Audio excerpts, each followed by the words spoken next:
పరిశుద్ధ గ్రంథమైన బైబిల్ పాపాన్ని కుష్ఠవ్యాధితో పోలుస్తుంది. కుష్ఠవ్యాధిలో ఉన్న విచిత్రం ఏంటో తెలుసా? ఒకవేళ ఒక వ్యక్తి చెయ్యికి కానీ కాలుకు కానీ కుష్ఠవ్యాధి వస్తే, ఈ చేతికి కుష్ఠవ్యాధి వస్తే, కాలుకు కుష్ఠవ్యాధి వస్తే, కాలుకు ఇనప మేకు గుచ్చుకున్న స్పర్శ తెలీదు. పాపం చేసేవాడికి కూడా స్పర్శ తెలియదు. ఓ తమ్ముడు, ఇటువైపు బొగ్గుందో చూసారా? రంధ్రం పడింది.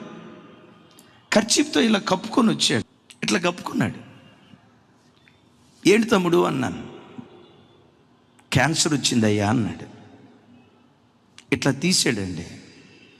2 అడుగుల దూరంలో ఉన్న నాకు దుర్వాసన. ఏమైంది తమ్ముడు? తల్లి చెప్తుంది, గుట్కాలు తిని చంపకు క్యాన్సర్ వచ్చిందయ్యా అంటాడాడు. ఆడంటున్నందుకు నన్ను క్షమించండి. నేను గుట్కాలు తినకుండా పాటండు అయ్యో, నేను గుట్కాలు తినకుండా పాటండు అయ్యో. ఒరే, ఆల్రెడీ క్యాన్సర్ వ్యాధి వచ్చిందిరా నీకు.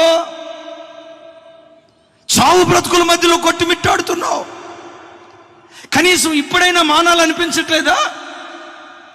ఇప్పుడైనా బ్రతుకును దిద్దుకోవాలని అనిపించట్లేదా? పాపం కుష్ఠవ్యాధి లాంటిది. స్పర్శ నీకు తెలియదు. చివరికి నీ ప్రాణాన్ని కోల్పోతున్న సంగతి కూడా నీకు తెలియదు. స్పర్శ సృహ ఉండదు. ఈ రాత్రి వాక్యం వింటున్న దైవజనమా, మీలో ఎవరైనా పాపపు కుష్ఠుతో ఈ రాత్రి ఈ స్థలానికి వచ్చారేమో, తస్మా జాగ్రత్త. పోర్నోగ్రఫీ కుష్ఠుతో వచ్చారేమో జాగ్రత్త. అక్రమ సంబంధాలనే కుష్ఠుతో వచ్చారేమో జాగ్రత్త. బెట్టింగ్ అనే కుష్ఠుతో వచ్చారేమో జాగ్రత్త. జారత్వం అనే కుష్ఠుతో వచ్చారేమో జాగ్రత్త. జీవితాన్ని చిదిమేస్తాయి.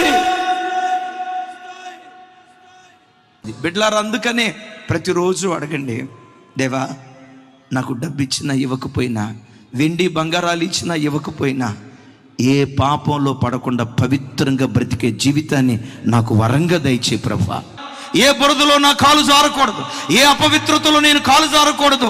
ప్రభువా, నీ కొరకు బ్రతుకున్నట్లుగా నన్ను బ్రతికించయ్యా అని ప్రతి క్రైస్తవుడు ప్రతి దినం ఈ ప్రార్థన దేవుని సన్నిధిలో చేసేవారిగా ఉందుముగాక.